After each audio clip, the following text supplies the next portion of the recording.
A los Colosenses, en el capítulo 2, versículo 10.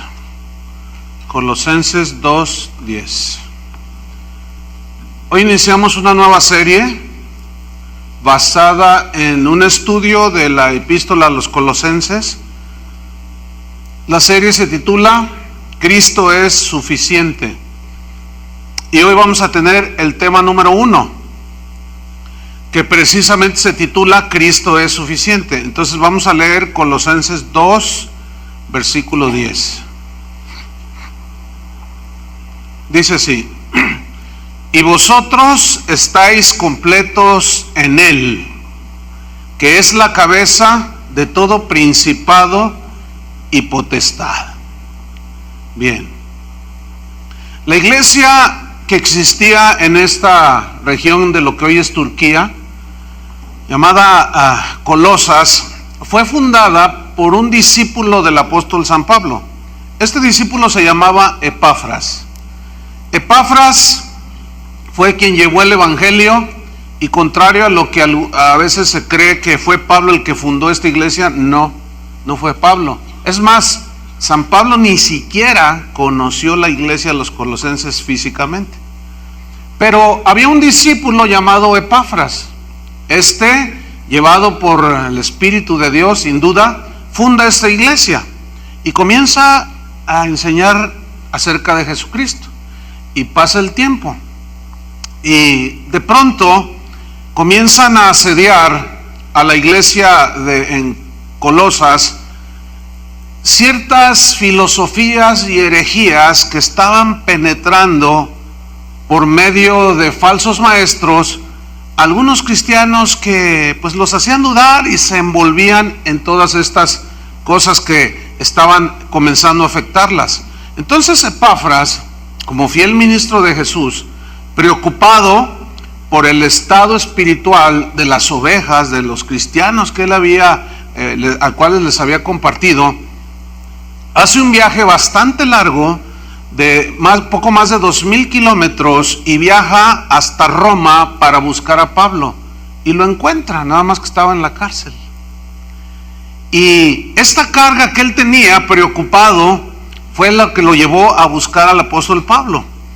Y aquí hay un principio. Epafras simboliza el ministro fiel de Jesús, que está preocupado por el estado espiritual de las ovejas, del pueblo de Dios. Hoy hacen falta pastores como Epafras, que se preocupen, que no les importe ir a donde sea con tal de encontrar, de buscar, de hallar y hacer lo que sea. Hoy hacen falta este tipo de pastores que se preocupen por la sana doctrina y que alerten del peligro de las filosofías y de las herejías que están asediando y que desgraciadamente ya han penetrado en la iglesia del siglo XXI. Pocos pastores están preocupados por esta salud espiritual del pueblo de Dios y no están atendiendo este problema. Los vientos de doctrina están soplando muy fuerte y millones de personas que van a las iglesias están siendo llevados por esos vientos. Y la carta que Pablo escribe a los tesalonicenses, por la información de la preocupación que tenía Epafras, es una advertencia en contra de las herejías que pretendían hacer insuficiente el sacrificio de Cristo. Eran ataques directos al sacrificio de Cristo, eran ataques directos a la salvación perfecta que Jesús había logrado en la cruz. Y algunas de esas herejías que se echaban a los colosenses eran mezclas de prácticas del judaísmo con filosofías paganas. Por ejemplo, algunos de estos falsos maestros comenzaban a negar la humanidad de Cristo. O sea, decían que era Dios, pero que no había sido humano. Ellos decían que Cristo era solamente una emanación divina, algo que salía así, como un soplo, como un viento, muy parecido a lo que dicen los testigos de Jehová, que Cristo es como un hálito, como algo dice. Ellos decían que toda la materia es mala, decían ciertos filósofos y herejes que se habían metido entre los cristianos. Por lo tanto decían, el cuerpo es malo, si la materia es mala, y filosofaban y decían, la materia es mala, el cuerpo es malo. Como consecuencia, es imposible que Dios se hiciera hombre, es imposible que Dios se encarnara. O sea, ellos usaban una lógica totalmente errada. Y algunos otros falsos apóstoles que se echaban a esta iglesia, que creían en el judaísmo, pero que hacían sus mezclas, ellos comenzaron a infiltrarse y a asegurar que la circuncisión que Dios le había dado como señal a Abraham era necesaria para la salvación. Es decir, si quieres ser salvo tienes que circuncidarte. Y todas estas cosas agredían el sacrificio perfecto de Cristo.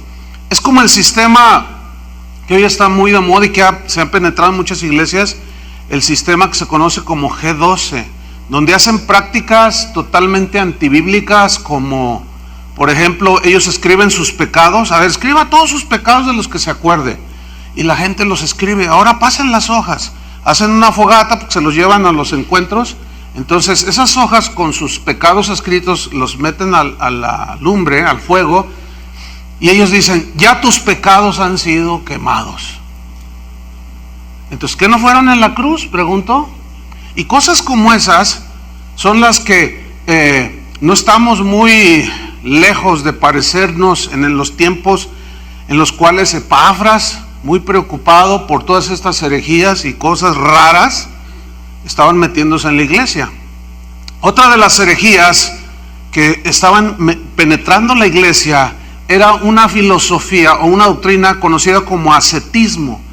Esta doctrina busca la perfección del hombre por sus propios medios, haciendo un voto o practicando una vida austera, totalmente austera. Prácticas de mortificación del cuerpo, como golpearse la espalda, quedarse de rodillas 6 horas, 8 horas, ayunos prolongados. Y todas esas prácticas, esta gente, estos ascetas, les atribuían poderes de salvación, con poder como para salvarlos y ganarse el favor de Dios. Yo conocí a un hombre que fue sacerdote franciscano. Posteriormente, después de que el Señor lo salvó, fue pastor de una iglesia.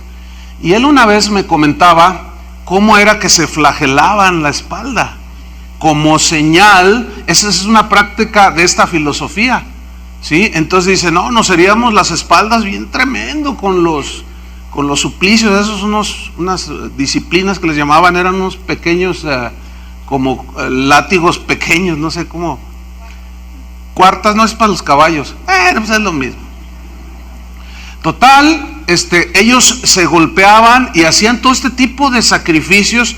Hoy vemos muchos sacrificios de ese tipo, gente que se va de rodillas, llegan todos sangrados a los templos, etcétera.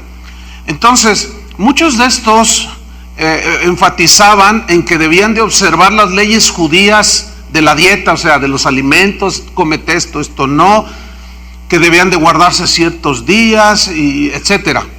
Pero había un rasgo que distinguía a algunos de esos falsos profetas, es que ellos adoraban a los ángeles, invocaban a los ángeles. Algunos de estos falsos maestros creían que los ángeles les ayudaban, y ciertamente así es, porque la Biblia dice que los ángeles están para ministrar a los escogidos de Dios, es decir, para ayudarnos, nos protegen, etcétera. Sí es cierto, hay una enseñanza bíblica, pero lo que la Biblia prohíbe es invocarlos, porque nosotros invocamos al Padre en el nombre de Jesús, pero a los ángeles no. ¿Por qué Dios prohíbe invocación a los ángeles? Porque hay ángeles buenos y hay ángeles caídos, y cuando hay invocación, ¿quién sabe cuál vendrá? Y muchas sectas como los mormones y algunas otras aseguran sus fundadores que un ángel les reveló un nuevo evangelio. ¿Cuál ángel sería? Entonces estos invocaban ángeles pretendiendo que al invocarlos les pedían ayuda para tener el favor de Dios y aún inclusive para obtener la salvación. Bueno, todas estas cosas que estaban asediando a la iglesia en Colosas, negaban que Cristo fuese suficiente para salvarnos. Entonces Epafras discernió y fue con Pablo, e inspirado por el Espíritu Santo, escribe la carta a los colosenses. Fíjense que hoy, en la iglesia de hoy, hay casos comprobadísimos, porque son reuniones públicas, de pastores y cristianos que están invocando ángeles. Por ahí hay algunos videos en el internet de un pastor en el Distrito Federal que dice, empieza a invocar los ángeles: ángeles, vengan en este momento y ministren sanidad a los hijos de Dios. Ángeles, vengan y soplen el viento del Espíritu. Está invocando ángeles, haciendo totalmente a un lado la prohibición bíblica de invocación de ángeles. Y luego comienzan a pasar cosas bien raras en ese lugar. Entonces Epafras estaba preocupado. Yo estoy preocupado como pastor. Pero solamente las Escrituras nos instruyen sobre lo que nosotros debemos de creer. Solamente las Escrituras nos instruyen de quién es Cristo. Entonces, como estaban agrediendo a Jesús y su obra, San Pablo escribe esta carta a los colosenses, y el tema central de esta epístola es que Cristo es suficiente, de que no necesitamos otras cosas ni a otros iluminados, no necesitamos nada más, Cristo nos basta. Entonces Pablo escribe esta epístola, y nosotros vamos a ver a continuación 14 afirmaciones que están en esta epístola a los colosenses, 14 afirmaciones bíblicas inspiradas por el Espíritu Santo que comprueban que no necesitamos nada más que a Cristo, que comprueban estas 14 afirmaciones que Cristo es suficiente para nuestra salvación, para nuestra redención total, y que no necesitamos ni filosofías, ni psicología, ni revelaciones extrabíblicas, ni experiencias místicas para nosotros tener el favor de Dios o la salvación. Cristo, mis hermanos, es totalmente suficiente. Su sacrificio es perfecto, su amor es perfecto, su plan es perfecto, porque es Dios y es perfecto. Entonces vamos a ver estas 14 afirmaciones que comprueban que Cristo es suficiente. La número 1 está en Colosenses 1:13, donde nos dice que Cristo es el único libertador. No tenemos muchos libertadores, nada más uno, y ese libertador es Cristo. Colosenses 1:13 dice: el cual nos ha librado de la potestad de las tinieblas y trasladado al reino de su amado Hijo. Dice aquí que el Padre, que es uno con el Hijo, nos ha librado, dice el principio del versículo. Y aquí la palabra librado significa rescatar, rescatar de un lugar, pero también significa atraer hacia sí mismo. Es decir, Él nos sacó, nos rescató y nos atrajo a sí mismo. Y como dice el profeta, nos atrajo con cuerdas de amor. Entonces, al atraernos hacia Él mismo, Él nos libró de un dominio, dice, nos libró de la potestad de las tinieblas. Aquí potestad significa dominio. ¿Quién es el que gobierna el reino de las tinieblas? Satanás y sus huestes. Eso significa que usted y yo, antes de conocer a Cristo, estábamos a merced de Satanás. Todo aquel que no tiene a Cristo en su corazón, que no gobierna el Espíritu Santo ni lo guía en su vida, está a merced de Satanás.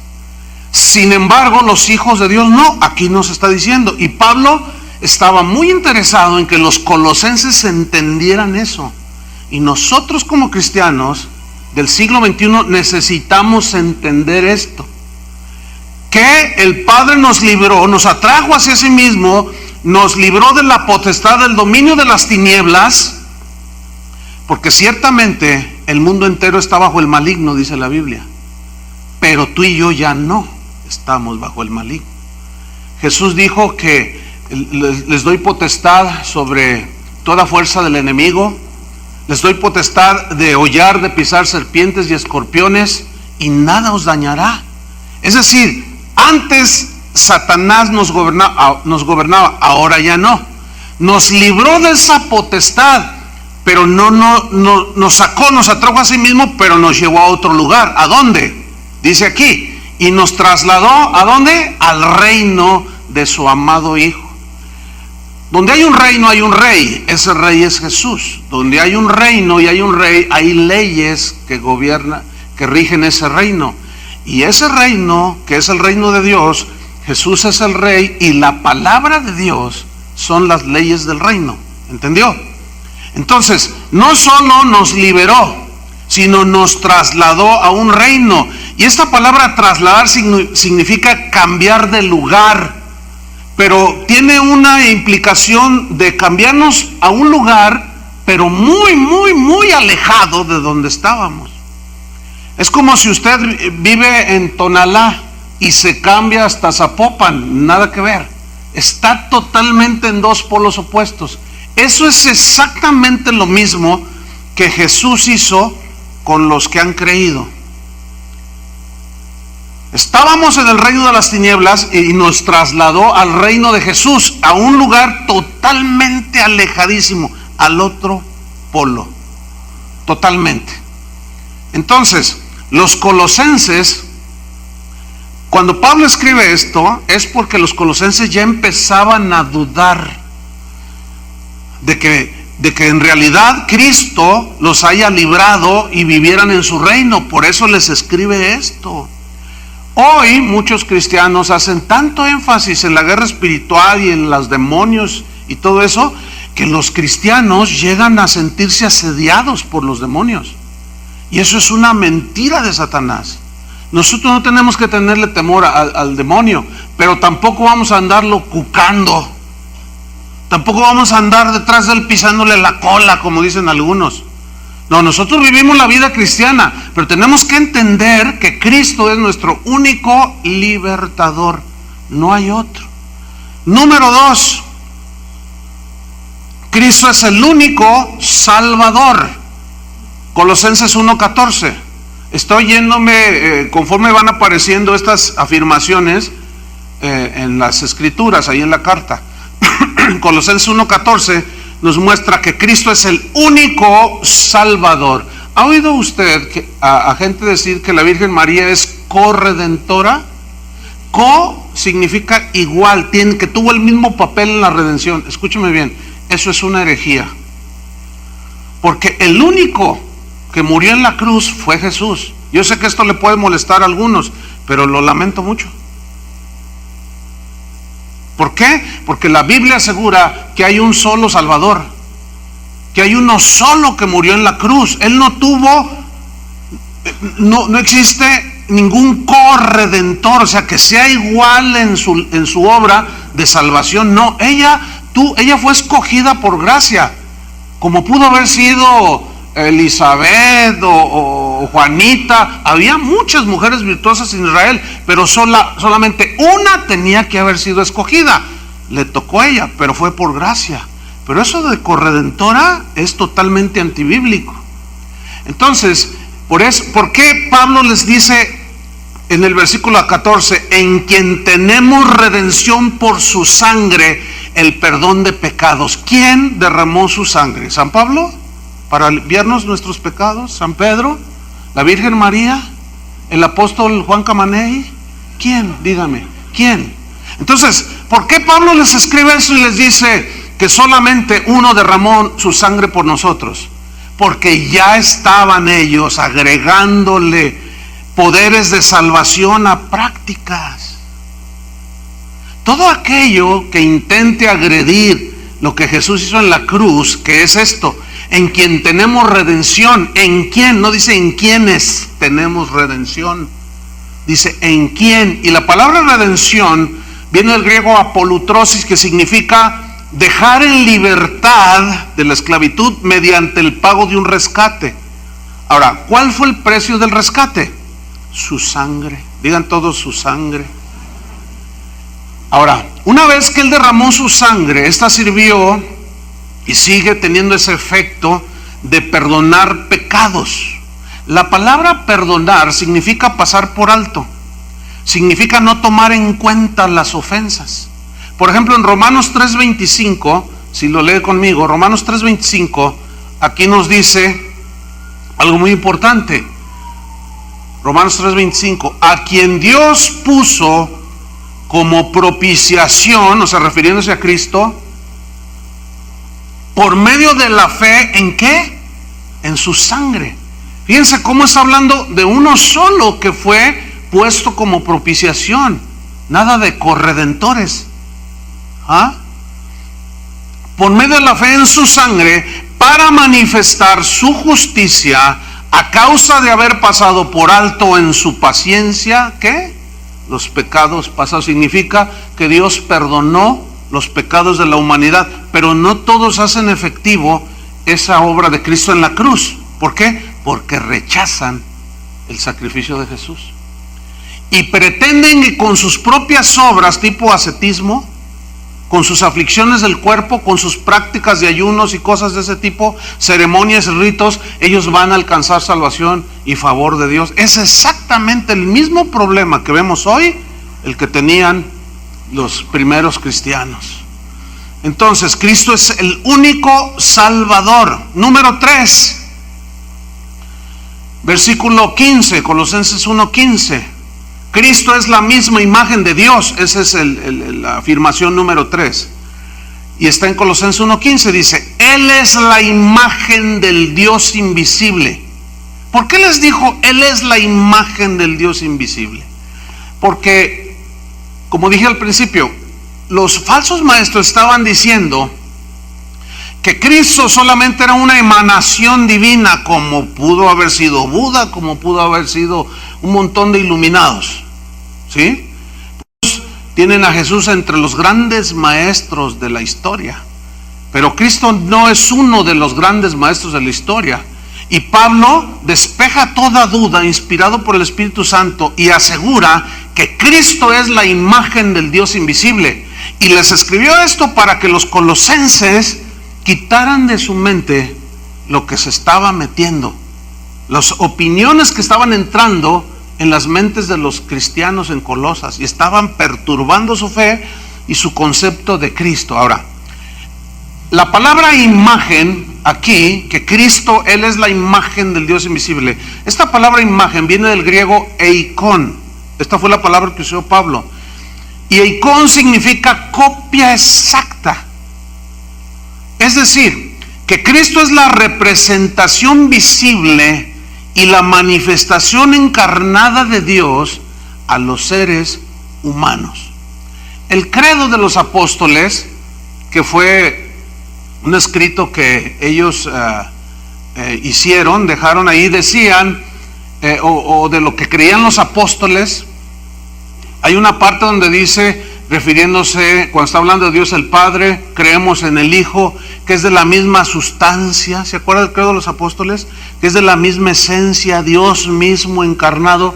Esto es un misterio. Mire, la palabra Trinidad en la Biblia ciertamente no aparece, no está en las Escrituras, pero la enseñanza de que Dios está en tres personas, Dios Padre, Dios Hijo, Dios Espíritu Santo, es clarísima en la Biblia. Los primeros cristianos creyeron eso, pero también se habían metido gente que decía, no, ¿cómo va a ser Dios? ¿Cómo va a ser Dios si la materia es mala? ¿Y cómo Dios se puede encarnar en un cuerpo que se corrompe, que envejece y muere de muchas formas? Entonces Pablo dice, no, espérenme, es que Cristo es la imagen del Dios invisible. Fíjate, vamos a un ejemplo en la Biblia. Este es Jesús hablando. Juan 14:6. Él está enfrente de uno de los discípulos llamado Felipe, y él les está enseñando acerca de él y del Padre y del reino de Dios. Y en Juan 14:6 Jesús le dice a Felipe, mira Felipe, le dice, yo soy el camino y la verdad. Noten cómo dice, yo soy uno de tantos caminos, yo soy una de tantas verdades. No, dice, yo soy el camino y no una de las verdades. Soy el camino y la verdad y la vida. Y fíjate lo que dice Jesús. Eso suena muy radical y muy sectario, pero en la boca del Dios encarnado no suena mal. Dijo: nadie viene al Padre sino por mí. ¿Qué está diciendo a Jesús? Aquí Jesús mismo por su propia boca: un solo Redentor, un solo Salvador. No hay más. Versículo 7: si me conocieseis, también a mi Padre conoceríais, y desde ahora le conocéis y le habéis visto. Vean la reacción de Felipe, bien típica. Felipe le dijo: Señor, muéstranos al Padre y nos basta. Me doy por creyente. ¿Te has enfrentado a gente que dice: a ver, enséñame a Dios, a ver, dime, aquí está Dios, a ver, preséntamelo, así que yo lo salude? ¿Te han dicho así? Muéstranos al Padre y nos basta, dice, y habló por los demás. Y dice Jesús en el versículo 9, Jesús le dijo: ¿tanto tiempo hace que estoy con vosotros y no me has conocido, Felipe? El que me ha visto a mí, ha visto al Padre. ¡Qué afirmación! El que me ha visto a mí, ha visto al Padre. ¿Cómo pues dices tú: muéstranos al Padre? Fíjate el versículo 10. ¿No crees que yo soy en el Padre y el Padre en mí? ¿Está notando que está hablando de dos personas distintas? ¿No crees que yo soy en el Padre y el Padre en mí? Las palabras que yo os hablo, no las hablo por mi propia cuenta, sino que el Padre que mora en mí, pero ese morar es una misma esencia en el Padre, uno con Él. Dice: el Padre que mora en mí, Él hace las obras. Entonces, los colosenses necesitaban entender, como tú y yo necesitamos entender, de que Cristo es el Dios encarnado, de que Cristo es la copia exacta, la misma imagen del Padre. Y la Biblia asegura: el que tiene al Hijo, tiene al Padre. El que no tiene al Hijo, no tiene al Padre. Por eso los judíos que no tienen al Hijo, no tienen al Padre, y están bajo la misma condenación por haber rechazado al Hijo de Dios. Algunos dicen: yo no tengo al Hijo, pero tengo a su mamá.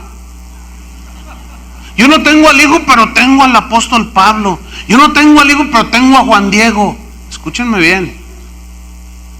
Para los que creen eso, esas filosofías, creencias, son totalmente antibíblicas. La Biblia por sí misma las rechaza, al asegurar Cristo mismo: yo soy el camino y la verdad y la vida.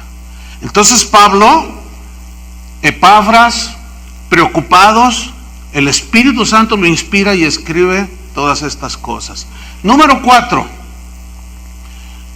cuarta afirmación que nos asegura que Cristo es suficiente. Esta cuarta es que Cristo es el único creador de todo. Y está en Colosenses 1:16. Colosenses 1:16. Dice así: porque en Él, o sea, en Cristo, fueron creadas todas las cosas. Vean cómo aquí San Pablo da la revelación de Cristo como el creador de todo. Porque en Él fueron creadas todas las cosas, las que hay en los cielos y las que hay en la tierra, sean visibles e invisibles, sean tronos, sean dominios, sean principados, sean potestades, lo que sea, dice. Todo fue creado por medio de Él y para Él. Ok, aquí la palabra crear, tanto en el griego como en el hebreo, significan crear de la nada. El ser humano no puede crear nada de la nada. Podemos crear, tenemos una capacidad creativa y hacer obras de arte y decimos: qué creatividad, pero tomamos la materia y la materia fue creada por Dios. Y Jesús fue, ahí sí, junto con el Padre, fue co-creador con el Padre. Entonces, cuando dice aquí que Él, todo fue creado por medio de Él y para Él, escúchenme bien, por razón de creación, Él es dueño de todo. Y como dueño de todo, por ejemplo, en el caso de nosotros, Él es dueño aún de nuestra vida, ¿sí o no? Como dueño de nuestras vidas, Él la toma cuando Él quiere, ¿sí o no?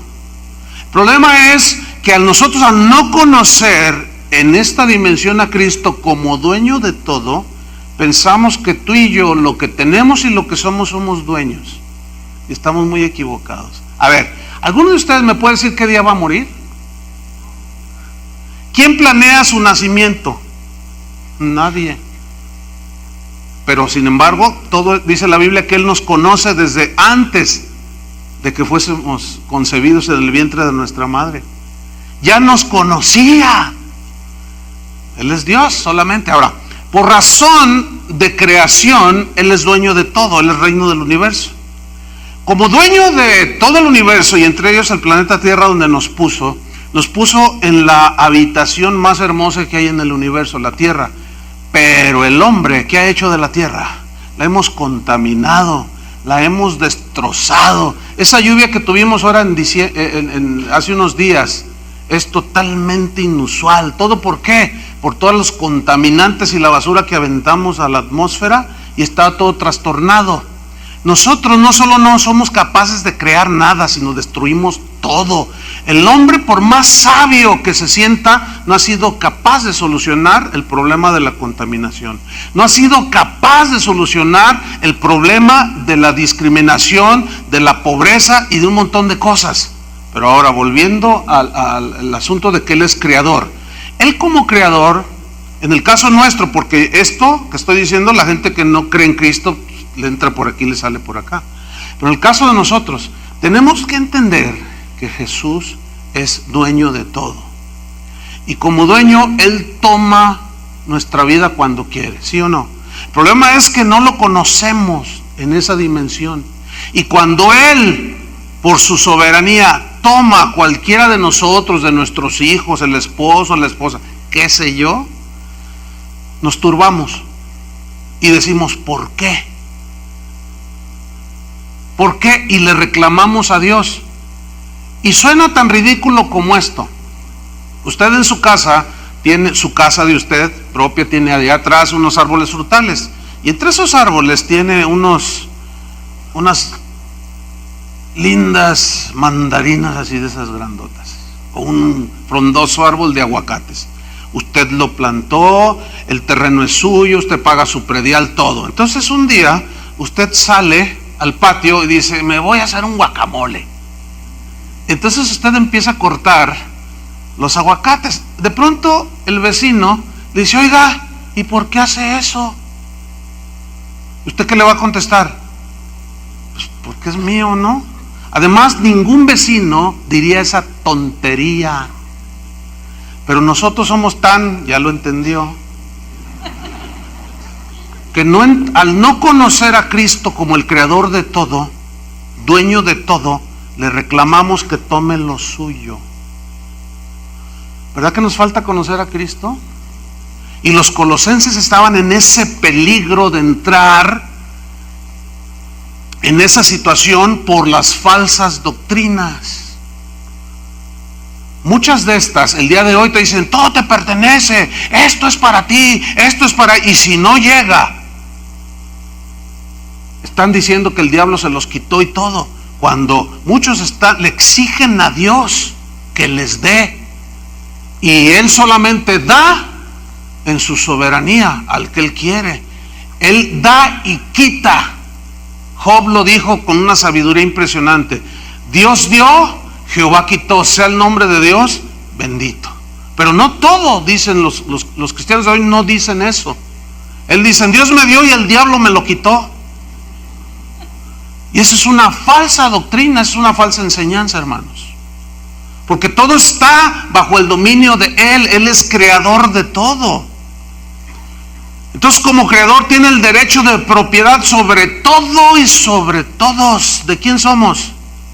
Pablo decía a los romanos, sea que vivamos o que muramos, ¿qué? Somos del Señor. Ahora, ese sentido de pertenencia nos debe dar seguridad, ¿no? David escribió en un salmo, Él me guiará aún más allá de la muerte. O sea, yo soy de Él y no permitirá que al morir los ángeles del infierno me lleven por otro lado. No, aún Él me guiará más allá de la muerte. Fíjate qué seguridad tenía Pablo. Número 5. Está en Colosenses 1:17. Esta afirmación habla de que Cristo siempre ha existido, que es el eterno, que no tiene principio ni fin, que no es un ser creado como dicen los testigos de Jehová. Y millones siguen ese engaño.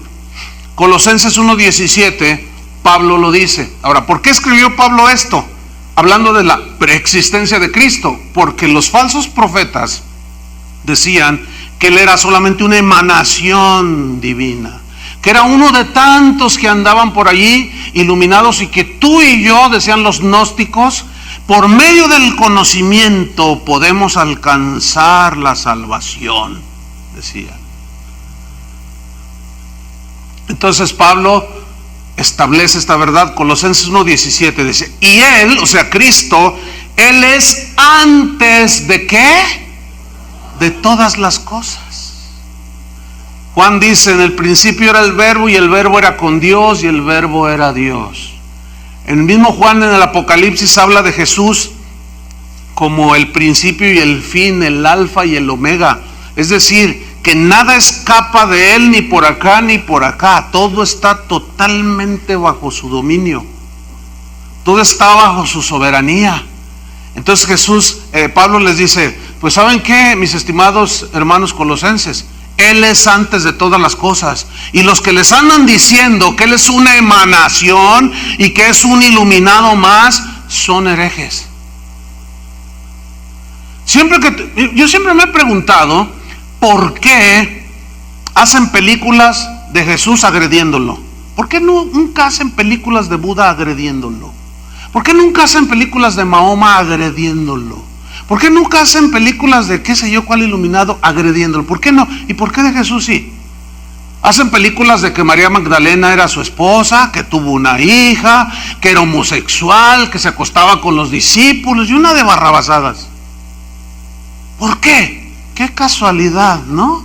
¿Por qué no se burlan y atacan a algún otro de esos iluminados? ¿Por qué siempre a Jesús? Porque detrás de eso, ¿quién está? Satanás, que quiere desprestigiar y minimizar el sacrificio perfecto de Cristo, hermanos. Y sigue lo mismo, no ha cambiado. Por eso la palabra de Dios es actual. Y es como medicina preventiva, que nos previene, nos guarda. Entonces, ¿qué piensas tú de Cristo? ¿Que es una emanación o que es un... Hay gente que está metida en las iglesias y dice, han hecho encuestas últimamente, cristianos preocupados porque es lo que creen los cristianos en las iglesias, y a la salida les preguntan. Así es que si a la salida se encuentra uno de estos, que te van a preguntar, ¿tú crees en el nacimiento virginal de Cristo? En los Estados Unidos, el 40% de los que van a las iglesias dicen, no, pues nació de una relación sexual normal. ¿Usted no cree que nació por obra del Espíritu Santo? No, hombre, pues eso es algo alegórico, pues para atrapar la atención de la gente y que se sienta como el cristianismo, como que es algo así medio sublime. Fíjate nada más. Y dicen una de respuestas totalmente incoherentes al cristianismo de la Biblia. Entonces Pablo dice, no, mis estimados colosenses, Él es antes de todas las cosas. ¿Cómo la ven? Vamos a Juan capítulo 8 versículo 56, porque ahí hay una historia en la cual Jesús mismo asegura que Él siempre ha existido, que Él es antes de todas las cosas. Juan 8:56. Él está hablando. Están los que creían y están los que no creían. Siempre habrá estos dos tipos de oyentes: los que creen y los que no creen. ¿De cuál eres tú? Tú puedes estar aquí y no estar creyendo nada de lo que estoy diciendo, pero pues eso es de entenderse. Al mismo Jesús lo miraban, unos creían y otros no. Total, Él está enseñando su doctrina y lo empiezan a cuestionar. Entonces los judíos, y dicen en Juan 8:56, hablando Jesús de su preexistencia, dice, Abraham, vuestro padre, porque los judíos decían que Abraham era su padre, de donde ellos venían, de sus lomos descendían. Abraham, vuestro padre, se gozó de que había de ver mi día, y lo vio. Pongan mucha atención a esta lectura. Y se gozó de ver mi día. Entonces le dijeron los judíos: ¿aún no tienes 50 años y has visto a Abraham? Abraham había existido cientos de años atrás. ¿Aún no tienes 50 años y tú dices que viste a Abraham? Pues era lógico que se turbaran todos, ¿no? Versículo 58. Jesús les dijo: de cierto os digo, antes que Abraham fuese, ¿qué? Yo soy. Qué expresión. ¿Sabes que esa frase yo soy es característica del Padre en el Antiguo Testamento? Cuando Moisés le dijo al Señor, después de que Dios lo encomendó, le dijo: ve y libera a mi pueblo. Y Moisés le dice: ¿y si me preguntan quién me envió? ¿Qué les digo, Señor? Y Dios le responde: diles, yo soy el que soy, te envía. Yo soy el que soy. Esa frase yo soy el que soy en hebreo significa el que existe en sí mismo, el que vive en sí mismo, el que tiene vida en sí mismo, vida increada. ¿Cómo fue? ¿Y quién hizo a Dios? Mamá, la típica, ¿no? Y se te mueve todo el tapete porque no sabes decirle. Yo soy el que soy. Entonces cuando Jesús dice antes que Abraham fuese, yo soy, o sea, yo siempre he existido. ¿Cómo la ven? Esas palabras de Jesús, yo soy, en la boca del apóstol más ungido, suenan pero terribles. Terminamos aventándole de jitomatazos. ¿Te imaginas un hombre que diga yo soy el que soy, yo existo en mí mismo, nadie me creó? Tú dices: uy, vámonos de aquí porque este está loco. Pero en los labios de Jesús suenan perfectamente coherentes, porque efectivamente Él es el Dios encarnado que siempre ha existido. Entonces dice: yo soy antes que Abraham. Pero fíjate el versículo 59. Tomaron entonces piedras. Estos no agarraron tomates, agarraron piedras porque dijeron: no, hombre, esto ya se pasó, herejía. Fíjate qué terrible, hablando con el mismo creador del universo cara a cara. Qué increíble. ¿Te imaginas el día del juicio? De estar diciendo: es que lo tuve enfrente de mí y no creí. Los judíos que esperaban la salvación de Jehová por medio del Mesías, lo tuvieron enfrente y lo rechazaron. A lo suyo vino y los suyos, refiriéndose al pueblo judío, no le recibieron. Mas a los que creen en su nombre, ¿cuántos creen en su nombre? Les ha dado potestad de ser hechos hijos de Dios. ¿Qué somos ahora? Hijos de Dios. Pero Él es preexistente, Él no es ningún Dios creado como los de la mitología griega. Pero para nada, Él es el Dios eterno. Entonces tomaron piedras para arrojárselas, pero Jesús se escondió y salió del templo, y atravesando por el medio de ellos se fue. Esto parece que no tiene nada. Atravesando en medio de ellos se fue. ¿Tú crees que no lo querían apedrear? ¿Pero por qué no lo apedrearon? ¿Saben de qué habla esto? Del total dominio de Jesús, de las circunstancias. Como creador y Dios, dijo: no, mi hora no ha llegado, todavía no. Y no le hicieron nada. Pasó en medio de ellos. Entonces nomás algo pasó. Es inexplicable. Lo querían matar, no pudieron ahí. ¿Por qué? Porque habla ahí de su omnipotencia. Entonces los cristianos en Colosas, al leer la carta que Epafras les lleva, comienzan a despejarles dudas, comienza su espíritu a sentir ese fuego, comienzan a despejar las dudas que le estaban provocando todas esas falsas doctrinas, y comenzaban a afirmarse en Jesús y a decir: Cristo es suficiente. Yo espero que esto añada a tu conocimiento del Hijo de Dios y te haga un cristiano sólido. ¿Cuántos dicen así es? Que así sea. Número 6, Cristo es el único sustentador de todo. Porque ellos decían que había otras fuerzas, otros ángeles poderosísimos que hacían cosas, que esto y lo otro y más allá, y cuánta cosa. Y Pablo los desengaña y les dice: espérenme, hermanitos de Colosas, no. Esto está en Colosenses 1:17, en la segunda parte del versículo. Después de que dice: Él es antes de todas las cosas. Y aquí nos dice que Él es el único que la sustenta. Él es el sustentador. Y todas las cosas en Él, ¿qué? Subsisten. Significa que Él sustenta su creación. Fíjate cómo se mueve el universo y cómo camina de una manera maravillosa. Cómo la Tierra da vuelta al Sol en un lapso de 365 días. Cómo siempre el Sol nace del oriente. ¿Te has fijado en eso? Como un relojito. Los meteorólogos dicen: el Sol hoy va a salir a las 7:30. Ya Dios lo había determinado. Ellos nada más lo descubrieron. Pero dice la Biblia que todo es sustentado, ¿sí? Con la potencia de su poder. O sea, que no se sale de órbita. Todo está perfectamente como una maquinaria extraordinaria que funciona a la perfección. El cuerpo humano, hermanos, es maravilloso. Cada órgano haciendo su función: el hígado, el páncreas, el cerebro.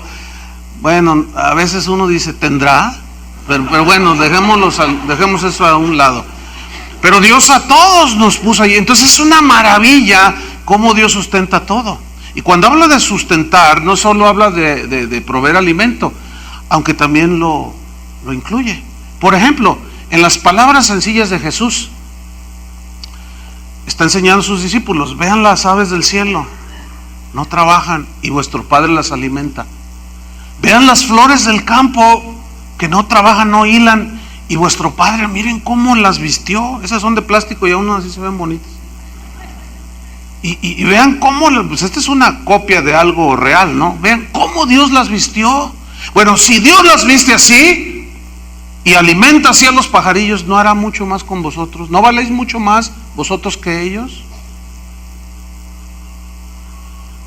Pero entonces, cuando la gente no conoce al Cristo que sustenta todo el universo, y que entre todo ese universo impenetrable e insondable, ahí estás tú como un puntito en el universo. Y si se preocupa de un pajarillo, dice que no cae a tierra un pajarillo sin la voluntad del Padre. Dice: ¿no tendrá cuidado de ti? El asunto es que las filosofías y los pensamientos que estaban entrando a la iglesia de Colosas les estaban haciendo creer a ellos, los estaban tratando de desviar de que Él no era suficiente para sustentarlos. Entonces, cuando un cristiano no conoce al Cristo que sustenta todo el universo, entonces tiene duda de que lo sustente a Él. Pero si conocemos esto, eso aumenta nuestra fe, ¿no es cierto? Decimos: bueno, yo valgo más que un triste pajarillo. Entonces, cuando un cristiano, que los hay, dice cosas como: no, a mí ya Dios me abandonó, no sabe lo que está diciendo. Estás ofendiendo a Dios cuando tú dudas de su poder sustentador. ¿Cuándo han visto a los pajarillos pidiendo dinero? Es más, son tan inteligentes. Ustedes estaban, mi esposa y yo, en un lugar donde está al aire libre el restaurante, y llegó un pájaro. Entonces en las mesas tienen el azúcar esa de Esplenda, la artificial pues, pero luego estaba la azúcar refinada en sobrecitos, pero también tenían sobrecitos de azúcar que no está procesada industrialmente. O sea, la que tiene la mayor, la que le llaman azúcar morena. Entonces llega el pájaro y empieza a ver los sobrecitos. Y yo le digo a mi esposa: mira, ve eso. Porque yo lo había, el día anterior yo lo había visto, pero ella se fue al baño y ella no lo vio. Lo que vi fue extraordinario. El pájaro empieza a hacer así y con el pico agarra un sobre de azúcar morena.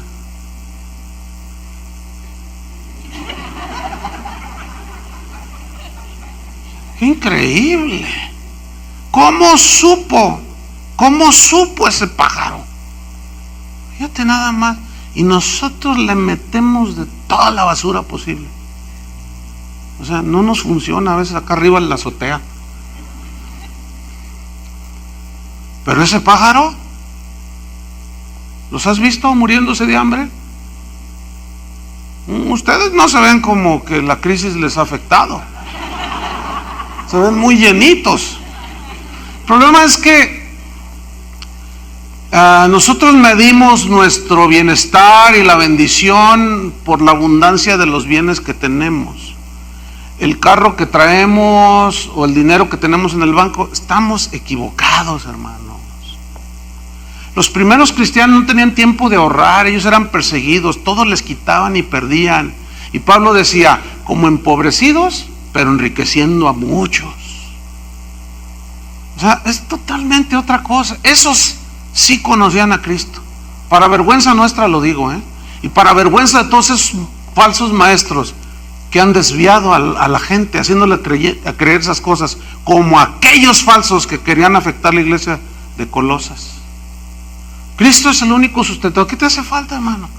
No dudes, confía. Yo te reto a que confíes en Él. Si Él sustenta todo, ¿no podrá contigo? Si puede sostener la tierra, que dice que la tierra es estrado de sus pies y que Él sustenta todo, ¿tú crees que puede contigo? ¿Cuánto pesas?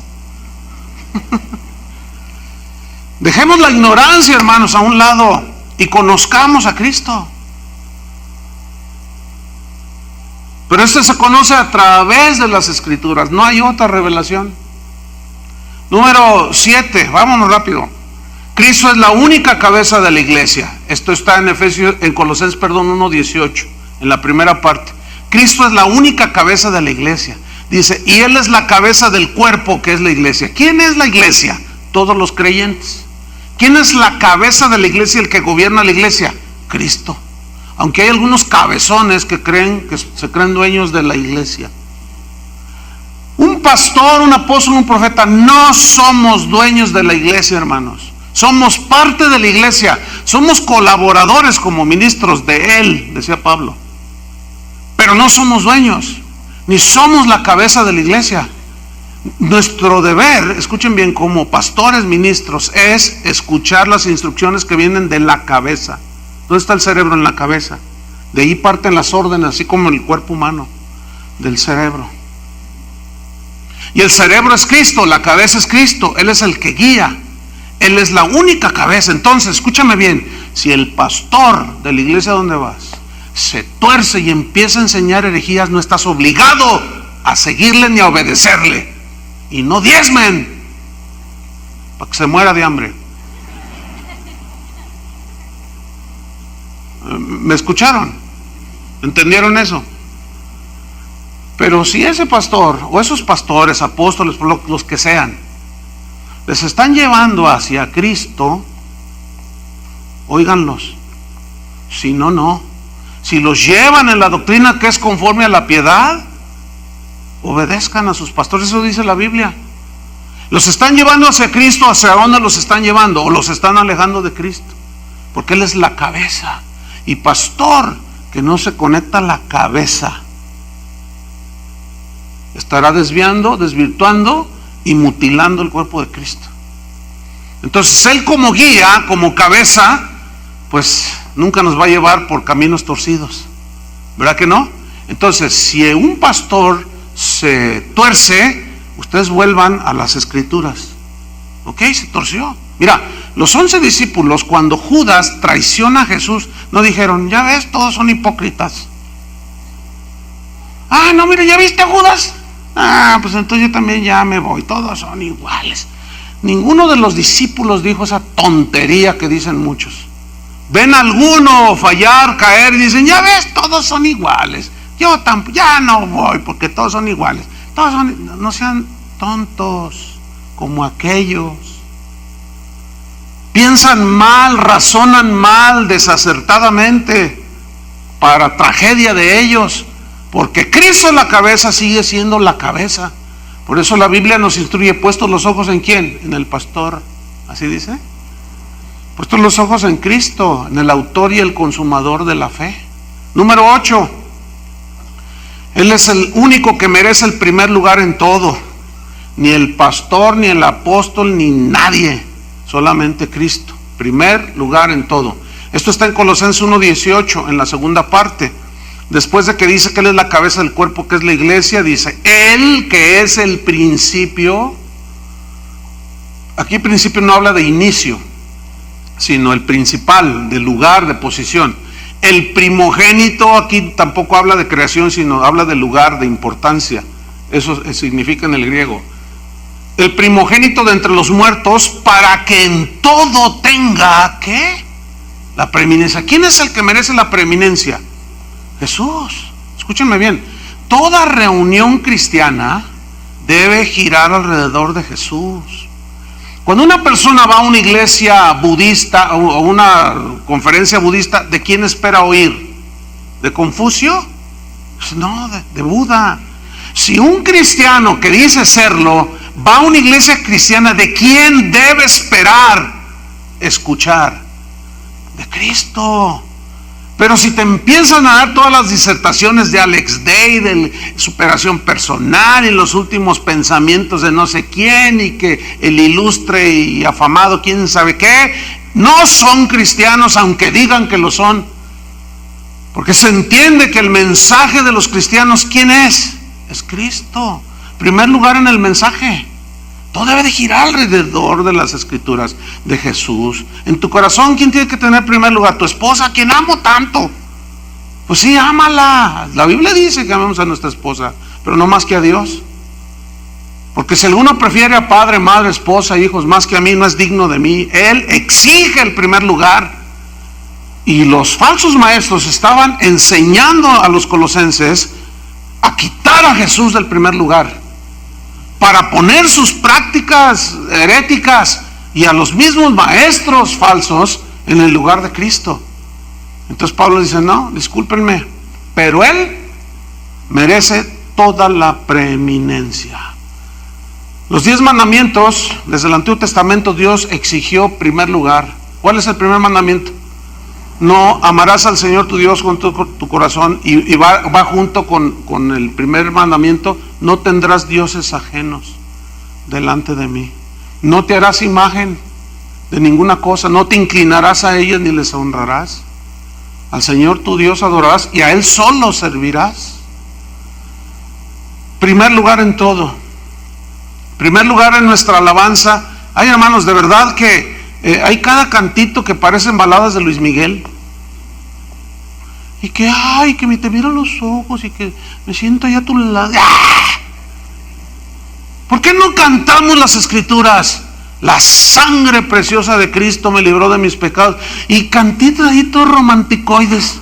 ¿Saben una cosa? Yo les digo a los de la alabanza: ¿saben qué? Tengan mucho cuidado en su composición de los cantos. Porque cantitos así romanticoides, no. Y luego menos cuando le quitan el nombre de Jesús, que ya no, ya tú dices, bueno, ahora ya los homosexuales se casan, ya hasta esa canción, algunas canciones se pueden hasta cantar entre los seres humanos, y ya no sabes ni a quién le estás cantando, porque quitan la esencia del mensaje en las letras de la adoración.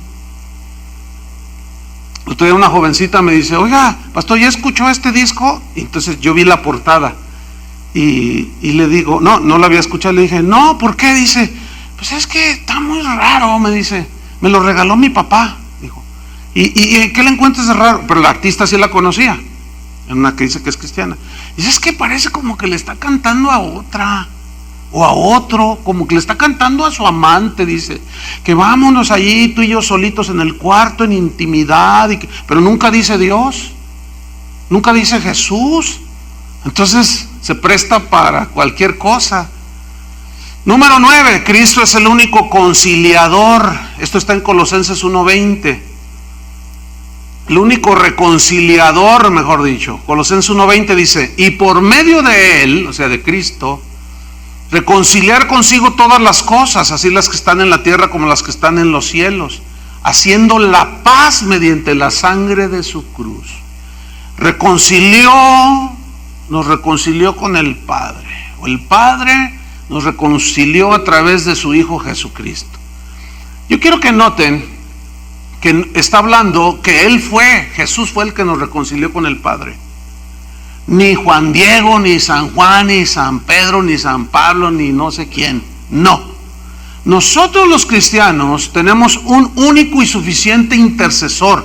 ¿Quién es? Jesús. No necesitamos acomedidos que vayan a favor nuestro. La Biblia nos dice que hay un solo mediador entre Dios y los hombres. ¿Quién es? Jesucristo, hombre. Pero ¿por qué Pablo escribió esto? Y les dice, Él es el que nos reconcilió por medio de la muerte en la cruz. Él fue el que nos reconcilió con el Padre. No fue ninguno de esos falsos que andan por allí. No fue ni el más santo que asista a la iglesia. Él fue el que nos reconcilió consigo mismo a través de Jesucristo. Esto es muy importante, porque luego la gente hace sus cosas, piensa sus cosas, y por ejemplo a mí como pastor a veces me dicen: pastor, ore por mí, interceda por Dios por mí, porque a usted sí lo oye Dios. Yo soy el intercesor. Fíjate nomás. Entonces ya le atribuyen al pastor o al orador, al predicador, el lugar que solo tiene Cristo. Por favor, dejen la ignorancia, hermanos. Por favor, se lo suplico.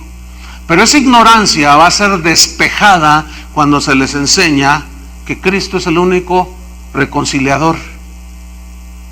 Podemos orar a favor de ustedes, pero nunca ponernos en el lugar de reconciliación. Fíjate, Pablo decía: nosotros a los Corintios fuimos reconciliados por Dios, y nos ha dado el ministerio de la reconciliación. ¿Qué significa eso? Que nosotros predicamos a Cristo de que Él es el reconciliador. A fin de cuentas así es. Él es el único. Pero nosotros damos el mensaje de quién es el reconciliador. Número 10. Cristo es el único tesoro y sabiduría de Dios. Eso está en Colosenses 2:3. Cristo es el único tesoro y sabiduría de Dios. Dice: en quien están escondidos todos los tesoros de la sabiduría y del conocimiento. Así es que, mis estimados colosenses, dejen de andar buscando en la sabiduría de los griegos. Dejen de andar buscando en la sabiduría de los entendidos. Quieren sabiduría, quieren el verdadero conocimiento. ¿Dónde está? En Cristo. En Él están escondidos. ¿Qué? Los tesoros. ¿Qué hay en un tesoro? ¿Alguno de ustedes ha encontrado algún tesoro? Bueno, supongamos que te encuentras uno allá en la hacienda donde nació tu abuelita. Entonces sacas un tesoro ahí, un cofre lleno de joyas de oro y de monedas de oro, y cuando tú lo abres y ves aquello, dices: wow. Escúchenme bien. Los tesoros de las riquezas, de la sabiduría y del conocimiento, ¿en quién están, hermanos? En Cristo. En Cristo está la respuesta a la problemática del ser humano. En Cristo está la respuesta a la solución de tu problema básico, que es pecado. En Cristo está, en su tesoro, la sabiduría para saber dirigir a tu familia. En Cristo está la sabiduría para saber conducirte en medio de este mundo sin que te contamines. En Cristo está escondido ese tesoro. Pero ese tesoro que está escondido tiene que ser buscado. No viene automático. Hay falsos maestros que dicen: no, yo necesito estudiar, a mí el Espíritu me revela, yo nada más me paro los domingos y abro mi Biblia y leo un versículo y el Espíritu me da palabras, y sueltan una de barrabasadas que para qué les cuento. No, mis hermanos, Dios nunca va a honrar la ignorancia. Pretenden conocer a Cristo, pero con sus hechos lo niegan. No tienen sabiduría, no tienen conocimiento. Entonces Pablo lo que les está diciendo es muy sencillo: no busquen su solución en la sabiduría de los hombres ni en el conocimiento de los hombres. Les voy a decir algo. Algunos me lo han reprochado, pero yo me mantengo en lo dicho, porque es conforme a la Escritura. Cristiano que busca la ayuda de un psicólogo, algo anda mal con él. Está menospreciando la respuesta espiritual que Dios tiene para tu loquera, para tus traumas. ¿Qué antes de que se descubrieran la psicología? ¿Qué con todos esos cristianos? ¿Qué con el que está en Cristo nueva criatura? Las cosas viejas pasaron. ¿Y qué de aquel gadareno que tenía 2000 demonios? Y que cuando Cristo lo liberó estaba en su sano juicio. ¿Qué con aquella loca pecadora que cuando Jesús le dijo tus pecados son perdonados, su vida cambió? No necesitó ni pasar por la clínica de liberación, ni por los liberadores, ni por la terapia de no sé qué tanto rollo. Yo sé que aquí hay un montón de psicólogos, no sé por qué Dios los mandó aquí. Es más, hay hasta matrimonios, él es psicólogo y ella es psicóloga. Y algunos sí, pastor, usted tira. No, yo digo la verdad. A ver, ok, la solución está en que tú vayas al psicólogo y la gente es igual de traumada. Pero ¿cuántos de ustedes estaban locos? Levanten la mano. Todos. ¿Y cómo están ahora? En su sano juicio, mira, hasta bien vestiditos, en su sano juicio. Uno que otro dormidito, pero bueno, ha de estar cansadito. Ahí está, mire. Desvariábamos, estábamos locos, traumados, presos de todo. Pero cuando venimos a Cristo, si creemos en el poder de la palabra, conoceréis la verdad y la verdad os hará ¿qué? Libres. Entonces todos esos ministros que enseñan psicología en la iglesia, error. Si la psicología la suplantamos, o mejor dicho, suplantamos la palabra con la psicología, nos hemos metido en problemas. Porque la psicología solamente tiene la habilidad de llegar a la psique, al alma del hombre. Y la palabra de Dios es poderosa, es viva y eficaz, que penetra hasta partir el alma, o sea, la traspasa, llega hasta el espíritu, llega hasta los tuétanos, hablando de la profundidad de la palabra de Dios. Si ustedes leen Deuteronomio 28, ahorita no lo vamos a leer, léanlo, las consecuencias del pecado y la desobediencia, y entre esas está la locura, el desvarío, y de ahí se fundó el Hospital San Juan de Dios. Escúchenme bien, muchos que tienen ese tipo de problemas son por rebeldía a la palabra de Dios. Ahora, un paréntesis, hay verdaderos trastornos del cerebro. O sea, eso hay que ser objetivos también. Y la psicología y la medicina en ese sentido puede ayudar, pero no salvar. ¿Entendieron? Entonces todo en su lugar. Pero el mensaje de la iglesia no debe ser a nivel psicológico, debe ser a nivel espiritual totalmente. Porque esa es la solución para el hombre, la palabra de Dios que es espiritual. Y número 11, para terminar, 11, 12, 13 y 14. Nos vamos rápido. Cristo, el unigénito de Dios encarnado. Colosenses 2:9. El unigénito de Dios encarnado. Era muy importante que Dios se encarnara. Y Pablo, acuérdense que decía, no, son emanaciones que andan por ahí. Y Pablo dice, no, discúlpenme, versículo 9, Colosenses 9, porque en él, o sea, en Cristo...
habita corporalmente toda la plenitud de la deidad. Y con eso ya está echando por tierra toda doctrina que aseguraba que Cristo, el cuerpo de Cristo físico, era malo.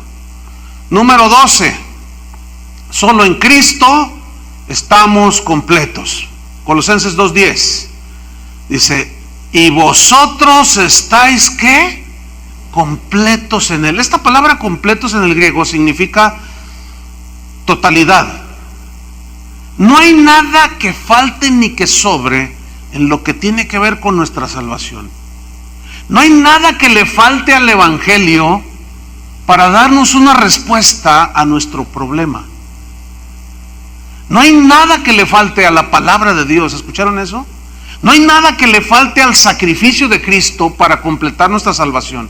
No tenemos que andar en encuentros, preencuentros y posencuentros y quemando pecados. Tenemos que creer en el unigénito Hijo de Dios. Y el que cree será salvo, dice la Biblia. No tenemos que andar haciendo hechicerías y brujerías y cuanta cosa. Todo eso agrede el sacrificio de Cristo. Estamos completos en Él, hermanos. Ahora, desde el momento en que tú recibiste a Cristo, camina tu vida cristiana. Ya no somos ritualistas. No confiamos en ayunos, rituales, no les atribuimos poderes salvíficos, porque Cristo nos salvó. Vivamos la vida cristiana con la libertad que nos enseña la palabra de Dios, que yo les he hablado los domingos anteriores. Estamos completos, hermanos, no nos falta nada. Penúltima: Cristo es la única realidad de todo. Colosenses 2:16. Ahí leemos, ¿verdad? Puesto que ya no hay ritualismo del Antiguo Testamento, aquello era la sombra, ahora vivimos la realidad. Colosenses 2:16. Por tanto, dice: nadie os juzgue en comida o en bebida, o en cuanto a días de fiesta, luna nueva o días de reposo. De que no lo haces, que si lo haces, todo, que ya lo hemos discutido. Todo lo cual es sombra de lo que ha de venir, pero el cuerpo es de Cristo. Es decir, la realidad, eso significa, es Cristo. ¿Quién es nuestra realidad? Cristo. Nosotros no seguimos a una doctrina esotérica o a un personaje que se duda su existencia. Tan así existió Cristo que dividió la historia, y hasta el más ateo dice antes de Cristo o después de Cristo. No, nosotros seguimos la realidad que es Cristo, y es una persona, no es una emanación. Y finalmente, en la 14 afirmación es que Cristo es el único absoluto. En este mundo en que todo es relativo, todo depende del cristal con que se mira, dicen por ahí, ¿verdad? Y la gente dice, pues a ti te parece mal, a mí me parece bien, y todo es relativo. Ya los absolutos de que Cristo es el camino se ha vuelto tan relativo que hoy hay muchos caminos que quieren llegar a Dios, pero la misma Biblia se defiende sola. Hay caminos que al hombre le parecen derechos, justos, pero su fin es ¿qué? Muerte. Hay un solo camino. Entonces Cristo es el único absoluto, y esto está en Colosenses 3:11. Dice así: donde no hay griego ni judío. O sea, ya, eso significa ya no hay distinción de raza, circuncisión e incircuncisión, ya no hay distinción de religión o de ritualismo, bárbaro ni escita. O sea, ya no hay distinción entre el ignorante y el sabio, siervo ni libre en el estado en el que vive una persona. Ya no se trata de eso, sino que Cristo es ¿qué? El todo y en todos. Entonces, hermanos, no necesitamos más. Cristo es suficiente para todos los que creemos. Nos debe ser suficiente y nos debe bastar. Al menos en esta congregación nos esforzaremos por presentarles al Cristo suficiente. Nunca Dios nos dé gracia, nunca les presentaremos una alternativa que no sea Cristo. Ninguna solución que no sea Cristo. Ningún mensaje que no sean las Escrituras. Porque queremos que esta iglesia sea una iglesia cristiana. son cristianos, conozcamos a Cristo. Si tú eres de los que dicen, es que yo siento que me falta, ¿qué te falta? Es que yo siento que tú, ¿qué? Es que pienso que Él no me oye. ¿Qué? A ver, espérame, ¿no conoces a Cristo? O estás en proceso de conocerlo día a día, que pienso que esa es la situación real. Yo he hecho un vistazo a los años pasados, después de 30 y tantos de haber entregado mi vida a Cristo, y todavía lo estoy conociendo. Y lo conozco más y me doy cuenta que necesito todavía conocerlo más. Por eso Pablo decía, yo prosigo a la meta, dice, yo he dejado todo, he perdido todo por el conocimiento de Cristo. O sea, yo quiero conocer a Cristo, porque el conocer a Cristo es el todo del hombre y es el todo para un cristiano. Oremos, pónganse de pie. Señor, te damos las gracias por tu palabra. Gracias porque tú siempre, Señor, nos previenes, nos alertas. Gracias, Señor, por esta carta que tú inspiraste por el Espíritu a Pablo. Parece tan actual.